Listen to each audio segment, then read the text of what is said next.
everybody. My name's Joel. My name's Hugh. And we are Drafthouse Games, continuing the top 100 of all time.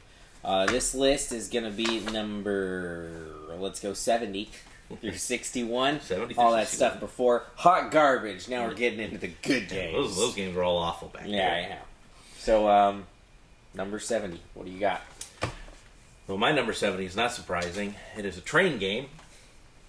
I assume they're all train games from here out. Yeah. And so my number 7 is a tile-laying train game in Whistle Stop. Whistle Stop is a tile-laying movement. Try to get from one side of the board to the other, but while you're doing it, you're picking up cargo stocks right? in train tracks and cargo and stuff, and each tile does something different. When you're moving, you can get bonuses and stuff for the end, and first person who gets there gets more stuff. It's just, and then they've come out with a great little expansion that makes it a little more kind of 3D-ish on the board, like you're going to do hills and stuff. It's just, I think it's Bezier Games. Takes about an hour, so it's on the shorter side of the train games, not including the ticket to ride. But so yeah, my number 70. It doesn't get talked about a lot, so I mean, a lot of people don't really like it. I will tell you right now that it is not going to show up on my list because I kind of forgot about it. It's not to say that it wasn't a good game, just played a lot of them, and the dementia's kicking in real early. So okay, well, my number 70 is Whistle Stop. Good little game. Looks great also on the table. Has a weird fuchsia colors or whatever. Right, yeah. It's not primaries. It's mostly tertiary. Looks like colors, so it's more sweet, Eastery, like sweet tart colors. yeah. But yeah, Whistle Stop. Love it. That's my number 70. Number 70 on mine is going to be Fantasy Realms. Mm-hmm. So, Fantasy Realms is a small card game, small deck, like around 100 cards, less than 100 cards actually. Each card is unique. Certain cards work together as if like a deck in poker, but they also work with other cards randomly in the deck, and all you're doing is trying to build up combos with your cards to get the most points possible. You're either drawing those cards from the deck or the discard. When you draw from the discard, you delay the game because the end of the game occurs when the 10th card hits the discard pile. Yep. So you sort of know when it's coming, and then you know whether to just try to advance it quickly based on like you got a crap ton of points in your hand, or whether you need to delay using those cards, but they also might not help your deck all that much, so it's a balancing act along the way. Super cool. Doesn't get talked about, like, ever.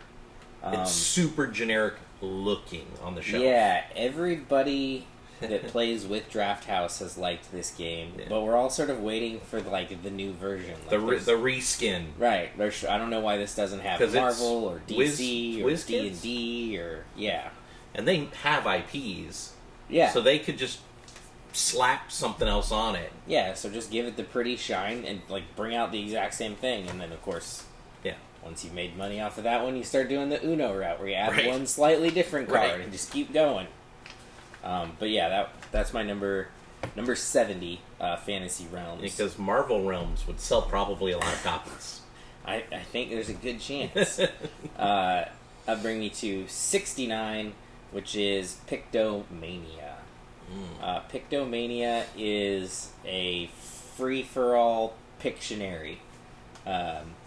Each round, you get 2 cards that basically determine what you're drawing. Those 2 cards lead you on a list to a specific thing. And so, this round you have to draw Ant-Man. We'll go with Marvel again. Mm-hmm. So there's a list of characters. It's like Spider-Man and Wolverine and Ant-Man, and so you have to try to draw your thing as quickly as possible, turn it around so the table can see it, and then start throwing down cards that are guesses for the other people at the table. Right. At the end, everybody's going to tell what theirs was. They're going to flip over the cards. see who guessed theirs right, see who guessed it the quickest. That's how you get points. The further you get into the game, though, the harder the lists get. Like, Right. they become very abstract concepts. They become like verbs. And you start to lose points if people can't guess yours, and also you start to lose points if you guess, or you can lose points if you guess the wrong thing on Right. other people. So you have to, sort of take your time, but it's still a speed game. Yeah, and a game that would sell a ton if they actually marketed it into Target. and Walmart. Yeah, this is... Instead of Pictionary, which isn't that great. Yeah, this is, if you like Pictionary, I pretty much guarantee you're going to like this one better. Yeah, it's a better game. And it keeps everybody playing at at all times. Yeah. So 69, yay! Hey. Pictionary. Alright, so my 69 is Shem Phillips, Architects of the West Kingdom. The guy's made... Pretty much every game he's made generally has gotten better. I didn't have Paladins on my list. But... No comment. but for me, I love Architects of the West Kingdom's way of kind of the opposite of Raiders, where you have the place one, pull one. Right, you got the single Instead, unit. this one you have just your pile of guys out in front of you, and you place them out one at a time at certain locations. The more your guys that are on a location, the better the location is for you. But people can move to the town square, and they can capture your guys, and then they can send them. Basically, have them thrown in jail. Yeah, throw in jail, and then you have to go to jail to get your guys, and or they can keep them on their board, and you have to go to jail and pay extra to get them off of everybody's boards.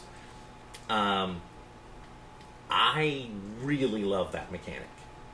And that mechanic added to the Raiders type style game. Yeah, I'm surprised it's this low on your list. I was amazed too. But then again, I used Pub Meeple, so...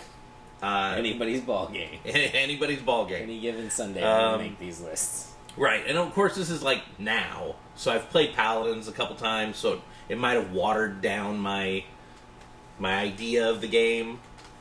But yeah, Architects of the West Kingdom, friggin' great game. Well, we might get a chance to talk about it again sometime. Alright, so 68 is a party game that came out last year. Just One. Just One is a game where it's a party game but you're playing as a team. Everybody has like a white name... Just a white, it's white erasable like plastic. Right. And everybody, there's a word comes out, the person who's Joel's playing the word, we write a word down placed for in him front to of guess. me so that everybody at the table can see it. I can't see it. Right. So everybody out here is going to write down a word. And then we're going to, we can't talk to each other, we can't kibitz or whatever, and then we all show each other our words. And if anybody on our side has matched up words, that word gets turned over and he doesn't get to see that one. So it gives you less words to work with to try to Right. figure out what's going on in front of you. So you have to sort of guess at the table, like, okay, I think this word will help him, but will anybody else be, like, Right. coming up with this same idea? Like, is the super generic word going to be said by anybody else? Which is the best word to use? Right, and then the thing is, hopefully somebody used it, because you Right. might need that word to actually like get Right. there, or your clues become so far out that you're like, I've no idea what's going on here. I have no idea what word you guys are trying to get me to say. But it takes about, to play through one game, maybe 30 minutes, 30, 40 minutes. But super fun. I think it may have won the Spiel? I can't remember. It was nominated. There was If it didn't win, it deserved to win. there was a ton of like word-based party games last year. Yeah. And I think because I played so many, I don't really have any of them here because they're all just sort of a wash of. But they were because they were all pretty good. Right. Like they all were entertaining and they felt standout on the day that you Right. played them. But then it's kind of like I'm cool with intermixing a lot of these Right. games. Yeah, just one stood out for me. I really liked it. I liked the fact it was co-op, which was there was letter jam, which I didn't like. It was a little too kind of like reverse Mysterium, where everybody else is in on it, and you're trying to get the one guy there. It was a little more complicated. This is a game I can teach anybody. Just one is super simple. And again, one of those games that it should replace something that's normally at Walmart and Target and stuff, so people can start buying it. It's that good. So that's my number 68. Just one. All right. My number 68, hiding out right behind us. Space. Yeah. Space is you'll have a board in front of you with 12 slots. Those 12 slots are for rocket ships. You're going to roll your dice, and you're going to activate the abilities on the rocket ships for the dice that they add up to. Either the 2 dice individually, or them combined for like the larger number on the high end of your board, right? So if I roll a 5 and a 3, I can activate the 5 space and the 3 space, or I can go all the way up and activate the 8 space, which should have something more powerful sitting there. You use that to acquire more ships, to acquire just straight up victory points, to it gives you currency to acquire those ships, or it gives you a constant starting point of currency each round if you build up that particular meter. Yeah.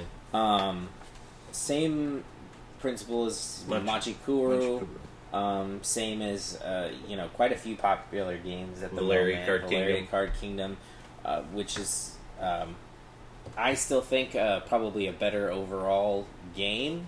But this one works really well. It's fast. You're always doing something, even on other people's turns, because the activations still help you to a lesser extent usually. I played a lot of Machikoro. But if I have Space Base, there's no way in hell I'm playing Machikoro. If they're on the shelf wherever I am and people are pulling up Machikoro, I'm like, no, let's just play Space Base. Sorry, Machikoro. Yeah. R.I.P.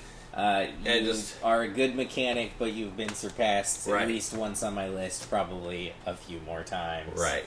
But yeah, number 68, Space Base. And then number 67, keep the dice rolling, Tumbling Dice.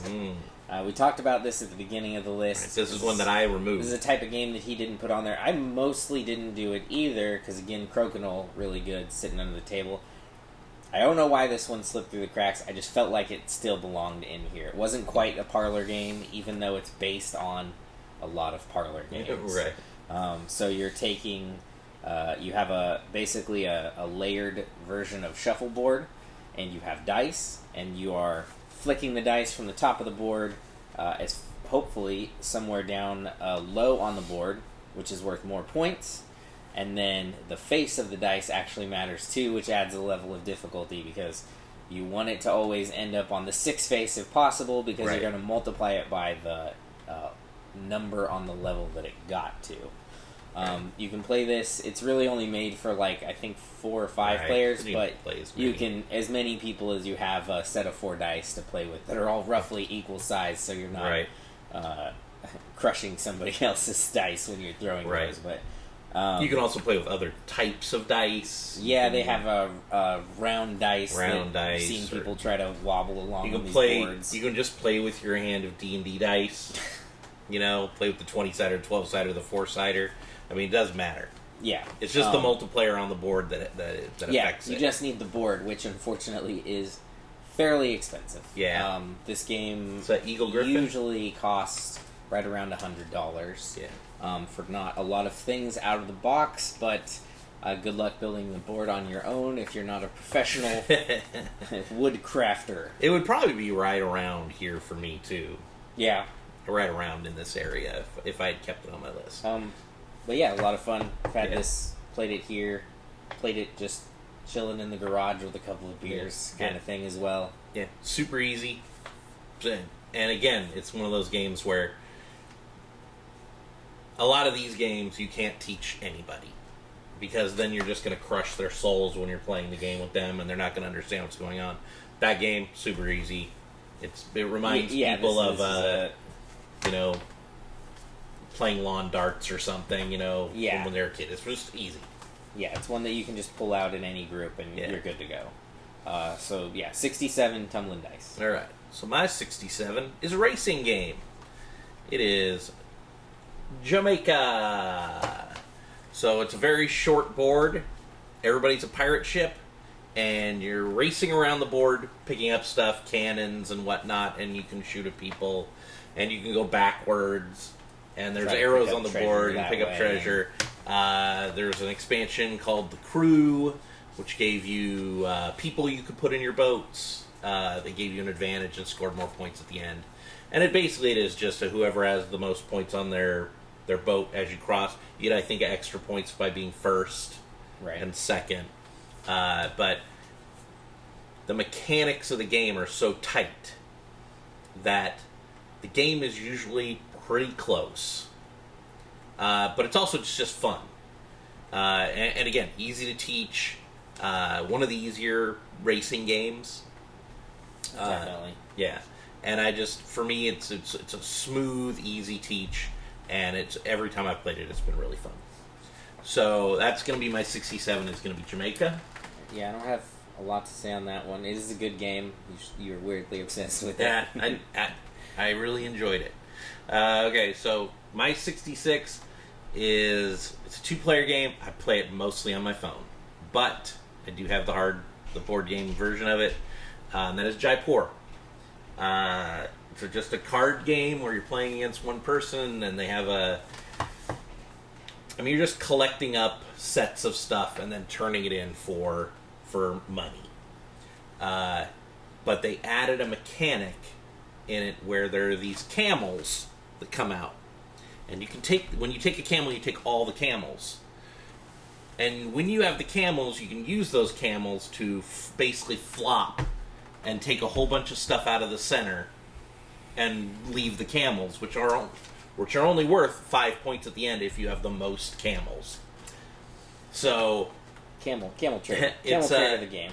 It's a really good. It's probably one of my highest 2-player games. If I go looking through this, and it's one of the ones. And the phone app is great. If you're a person who, you don't need another game on your shelf or whatever. I think the app is like $2 or something. It's pretty cheap. It's not that expensive on its own either. It's a very small box game. It's $10 to $20 if you're just looking for 2 people. Yeah, and I think they just came out with a new edition. The only difference is I think it has like a metal coin in it or something. Well, you gotta have a metal coin. Yeah, old version's hot garbage. But now. one metal coin. It comes with one metal coin. I don't know. Yeah, but it's a solid 2-player game, and I never played it with somebody who didn't enjoy it. So Jaipur 66. All right, my 66 is gonna be a newer game, and actually they just started skinning this one too. Thanos Rising. Yeah, it's like 3 versions of it now. Yeah, Thanos Rising is a co-op game, dice rolling, set collecting. You're building up in this version, you're building up your team of Avengers to fight Thanos, and along the way, Thanos is doing nasty things to your hand, beating up your guys, making your powers useless. Right. Just generally wreaking havoc. So you're in a fight against the deck. You need to find and defeat all of Thanos' allies. Before you take too much damage, before too many of your heroes go down.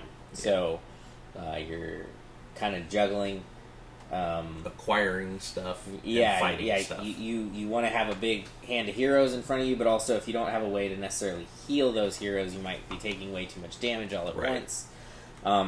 This game kind of has a weird, not endpoint, but there's a darkest before the dawn moment in it where you're either gonna fail a roll and you're gonna lose right then, or if you pass that spot, it's sort of smooth sailing to the end, and it takes a little while to finish up still, but you getting into that moment is exciting, and everybody at the table is like, oh no, are we gonna make it through this like a volley?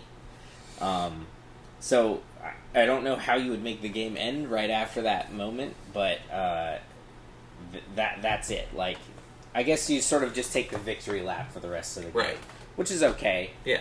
But it's that lead up, that build up, where you're starting to mount your forces, but a ton of stuff's starting to come out in the middle, and it's starting to do heavy damage every turn, and you're just like, oh, come on, I just need a moment.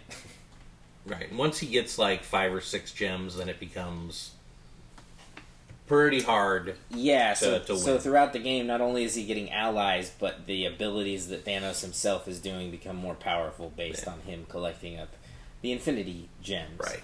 And if he gets a few too many, you're in for a bad time. And there's some combos early if he gets a certain 2 or 3. Oh yeah. It makes it really hard. Yeah, where it just becomes ludicrous for a while. Yeah. That being said, it never feels like it gets too far out of your hand.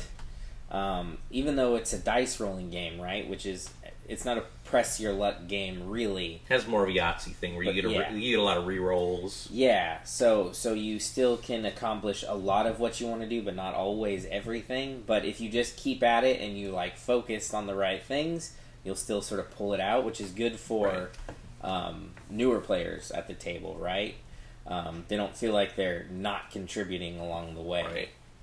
And it doesn't matter if you don't like Marvel. If Marvel's not your thing, they now have Vader Rising, so you can, if you love Star Wars more than Marvel, and then they have Harry Potter, which is, I don't know what the Death Eaters Rising or whatever. Yeah. So, and I'm sure there's more coming. But, I mean, those are the 3 right now. So if you like either Harry Potter, Star Wars, or Marvel, there's one for you. So, 66, Thanos Rising. 65 is a few different games. Oh.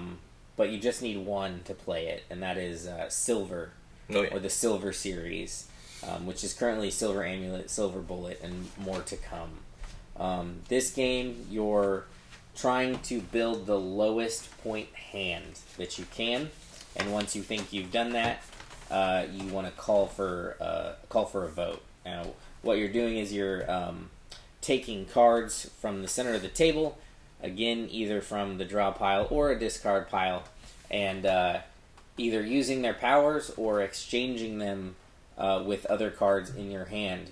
You can exchange multiple cards of the same number for a single card that you pull. So you have to whittle your hand down to a certain number before you're allowed to call for a vote, and then after that it's just your judgment on whether you think you have the lowest hand or not, and then you call for the vote.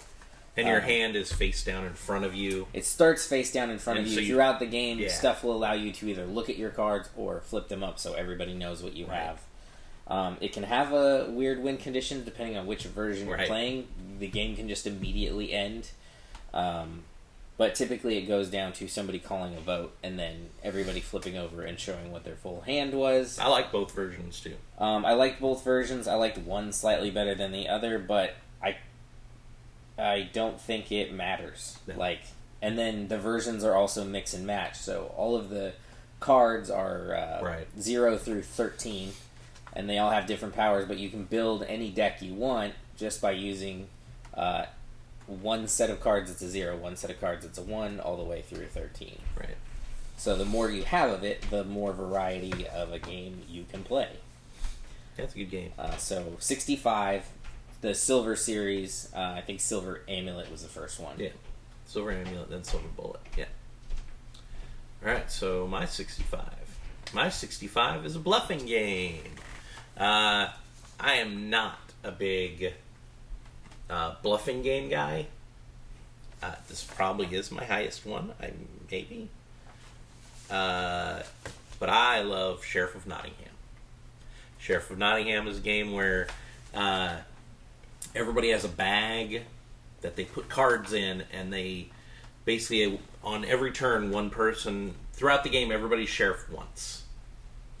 And when that person's sheriff, you put product, apples and whatever else, in the bag and pass it over. Chickens or you tell the sheriff how many of that one item are in the bag. And the sheriff can say, it's bullshit. He can go, bullshit. And open your bag, and then you have to pay him money, or you don't get them. You can also bribe the sheriff and be like, put some money on top of the bag and be like, here you go, there's this many apples in there. You can offer him things out of the bag. You could offer him things that he would assume is in the bag, and then they're not in there, so you don't have to give them to him. Right. And then you can lie, and then they are in there, and then he has to pay. I mean... Or if the sheriff doesn't want to deal with it, he can just throw your backpack and be like, "You're good. Yep, you're good. I don't want any of this nonsense." You're good. And sometimes I've actually seen somebody tell the truth through the whole game and actually win. Well, I have as well. Yeah. So, and then you can put contraband in your bag, and contraband's worth more than the regular items. And they came out with an expansion. I think it plays up to 6 players now. The Merry Men expansion. Comes with the Nun. I haven't actually played with the expansion. I think it goes up to 6 or 7 players now. But it's really easy, fun bluffing game. So my 65 is Sheriff of Nottingham.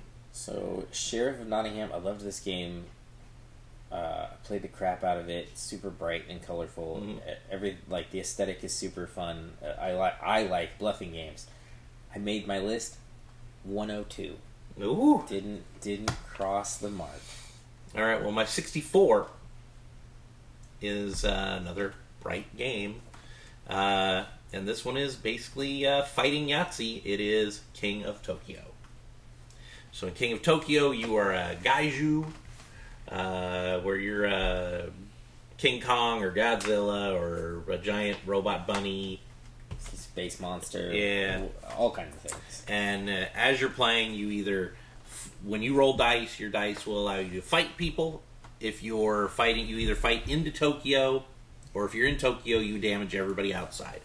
And the other things you can do is you can buy cards that make your monster more strong, or you can heal yourself. Yeah.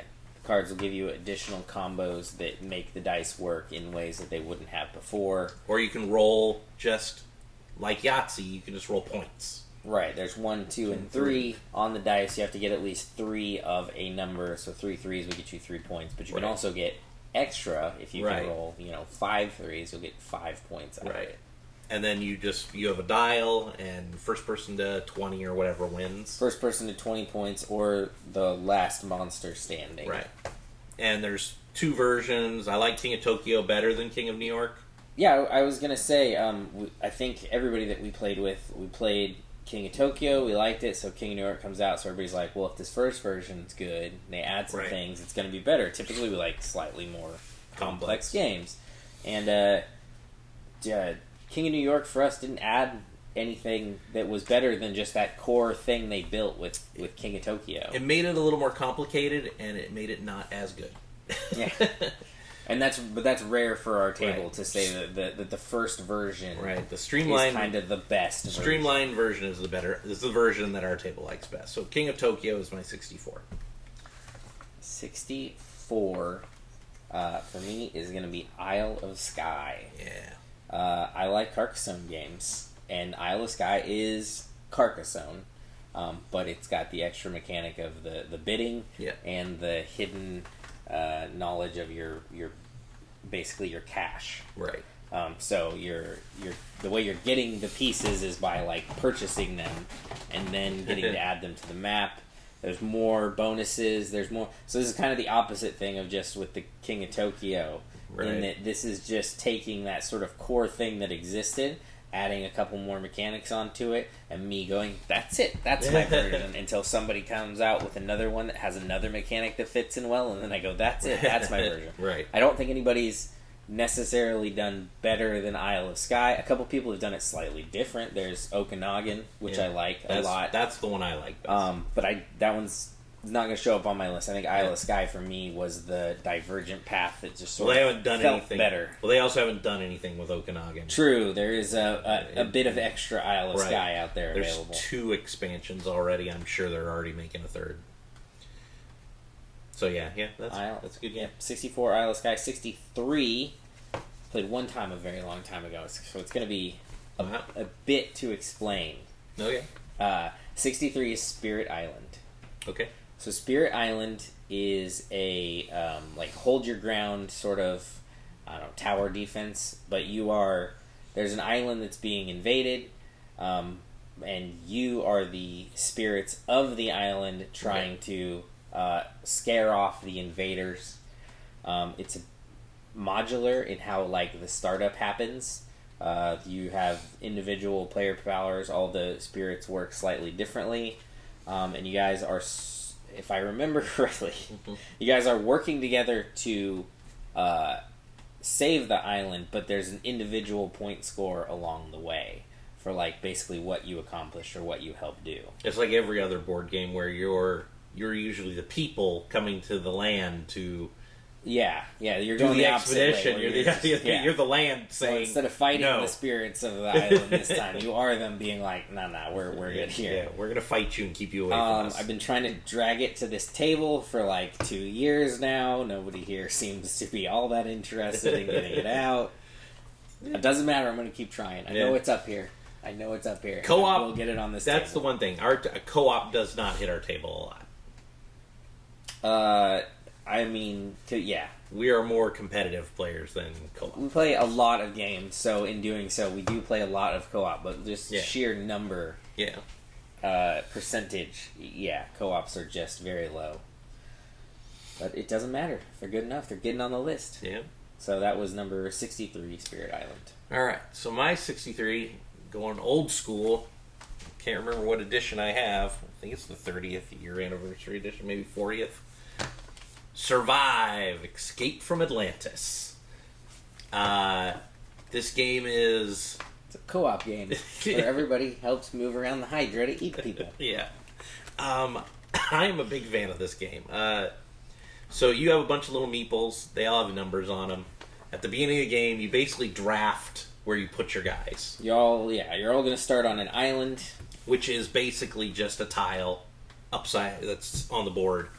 And you start with forest to rocks to volcanic-like levels, I think. I think it's beach to forest to rock, and then the rocks turn into volcanoes. And then you have to take them off one at a time until you get down to those last whatever it is, 10 tiles. You have a couple of moves per turn, and all you're trying to do is get as many of your people with the higher numbers on their feet off of the island and to safety on the outside of the board. But once you place your guy, you're not allowed to pick up your guy and look to see what number he is. So you have to remember. So you kind of have to remember play a little game of memory. Yeah, where your high-priced guys are. And when you're in the water, you can only move one space, and there's boats, and you have to try to get into a boat to move a little faster. And then, unfortunately, at the end of a round, they get to roll dice, and on that dice is sea monster, shark, dolphin, or whale, and they get to move that thing. Unfortunately, sharks and sea serpents kill your dudes. So it's fun, it's fast. You're the good guy and the bad guy. And then there's a countdown to where there's these 10 last tiles, and when you flip over the tile that's the volcano, the game just ends. Yeah, that's what you're running from in the game is the explosion on the island of the volcano, and so when it happens, anybody who hasn't made it out yet is a goner. Is dead. But yeah, it's super fun. It is a very take that game. If you are playing with people who don't like to be attacked or whatever, don't play it at your table because it is very spiteful. Where the first guy who kills one of your guys is like, every shark is coming after you. So yeah, so 63 is Survive, Escape from Atlantis. It's great. Love that game. My 62 is Eric Lang, Rising Sun. There it is. There one it is. One of them's gonna make it. And one of them made it. Blood Rage fell off my top 100. But Rising Sun is still there. This is a ginormous game. It's big. Yeah, even the base. We have all the extra stuff here. The mat is gigantic. Happens. But yes, if you even just out of the box, this table will take if 3 people are playing, every inch of this table would be gone. Right. And it's a negotiating area control fighting game. Basically, you're just moving into sections, and in this game, you can, just like in Blood Rage, you control. I think they're, I can't remember if they're spirits or whatever they are, but they're basically the monsters from Blood Rage. Yeah, you have your actual squad of people Right. that you're moving around, and then you usually gain access to at least one or two spirits that you call upon, which are big monsters that do devastating things to the board. And the miniatures, of course, it's come on, they're huge and gigantic, and I think the game takes up one whole shelf on one of our Calex things. But it looks great on the table. Yeah, I mean, it looks, the parts are top of the line. Absolutely. Yeah. And it's another one of those ones where I don't like it at 3-player. Yeah, it has a little bit of that Kingmaker thing to it. But 2, 4 works great. And just, you can negotiate and you can buddy up with guys in the game. And then, of course, you can just immediately backstab them. And then you can backstab them. Your turns, what you're doing on them, are dictated by a small set of, they look like dominoes. Yeah. But they have what abilities you can do that turn on them, and they get passed around the table. So your selection becomes more limited the further back you are in the turn order. And sometimes you got to do some backstabbing to get yourself back in. Yep. But the second that you do that, murder. It's murder time. So, I mean, if you like that type of game, if you like the big body, production value game, and it takes 2 hours, 3 hours. Definitely. I mean, it takes a while just to set up. Setup is quite a bit. So my number 62 is Rising Sun. All right, 62 on my list is 5 Tribes. Woo! Love 5 Tribes. So 5 Tribes is about 5 different tribes. They all have a different color. Which is weird now, because with the expansions, I think there's 6 tribes. 6 tribe, 5 tribes, Yeah. What you're doing is you're picking up a handful of guys off of a space, and you're spreading them across the board, right? You're moving them down the line, or wherever you want to move to, and then where your last piece ends up, whatever piece that is, you're going to do something based on the area and the color of the piece. Yeah. That'll determine what you can do. You're just trying to collect points along the way. As you go, of course, the pieces start to spread thinner because they're getting pulled from the table. So your turns at first, there's an abundance of choices, and then as the game progresses, they slim down, and sometimes it's just a handful of bad choices, and you're what is the best bad choice left to me? And then when you can't make a move anymore, game ends. So you're trying to collect up points off of the board, trying to snipe certain pieces to thwart other people's moves, and just at the end of the game, whoever has the most points wins. Yeah, love that game. Love. It's going to be higher on my list. Really, I love that game. So, yeah, that's a good game. So 62, 5 tribes. 61, last one of the list for me, that is Istanbul. Oh, another good game.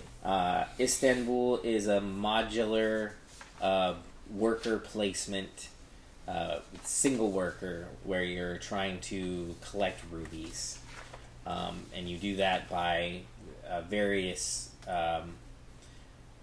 things that you do on the board, like you can gamble at a certain section to try to win rubies. You can pick up resources in one place and sort of drop them off in another to get them. But you're ending up only using a single person, but like 5 tribes, you're actually using people to get to stretch out to the districts that you're trying to get to, right? And then at some point you're going to run out of people and need to collect those back up to then have the freedom to move again. So you're trying to plan out your path along the way, but if you end up trying to go to the same places as other people, you're going to have to pay for that. So you're trying to give yourself an optimum free route. Right. And then, of course, plans change in the middle of the game, so you have to play a little more fluid. And it's one of those games where you kind of have to keep an eye on your opponents to see how fast they're acquiring their gems. Oh, of course. Yeah. Yeah, it's a good game. And the first expansion for it is really, really good. I cannot remember the name of it. And the second expansion is... the names of the expansions. Yeah, they either just become part of the game or they go away. Right, and then the second expansion was about coffee. That one wasn't quite as good. Yeah, the simple. But I mean, it's like a very just solid, straightforward. Is it? It's one of the better medium weight games. Yeah, it's a medium weight Euro. Yeah, yeah. So 61. Okay, my 61 is you're building your own Dungeons and Dragons character with dice. It's Role Player, which also had we would never play it without the expansion now. So it's actually Role Player with the monsters and minions, something like that. So you're building your D&D sheet by rolling dice, a la Sagrada, or any other of those type of games. Yeah, you roll up your dice, and then you sort of determine where you're going to place those on your board. Your character sheet.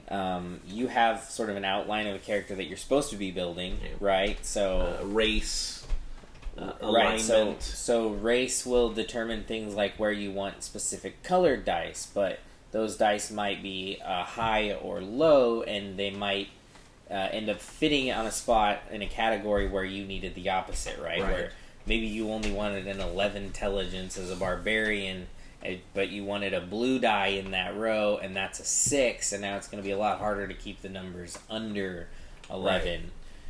Right. And then the expansion, once you built your character, you go fighting. Right, throughout the game. Throughout the game. So there's always one that you got to at the end, which is a random boss drawn at the beginning, but this one adds a couple steps along the way where you're basically, as you've got the first little outline of your character started, boom, here's your first fight, and then the more you get it filled in, then you go on to tougher stuff. It's a solid game, and I cannot remember the name of the company that makes the game, but I have no idea off the top of my head. Off the top of my head, I can't remember, but every game they have made has been good. Cartographers. I haven't played Lockup, but I hear Lockup's friggin' great. Sitting right behind us, ready to go. But it's all in that Role Player universe. I guess I could probably just look at that. No, it's not on there. Sorry, you go, guys. Yeah, but Role Player is really, really good. And it has a lot of variability to it when you're playing. Yeah, well, there's a lot of races, there's a lot of classes, a lot of alignments. And, so there's a lot of different combinations you can end up with. So you're never trying to build your thing the same way. Right. So 61 is my Role Player, and so that is the last one. So that is it for 70 through 61. Of course, those games are all hot garbage. You got to come back next time when we get into the real list. 60 through 51. Yeah. I'm Joel. I'm Hugh. We'll catch you next time.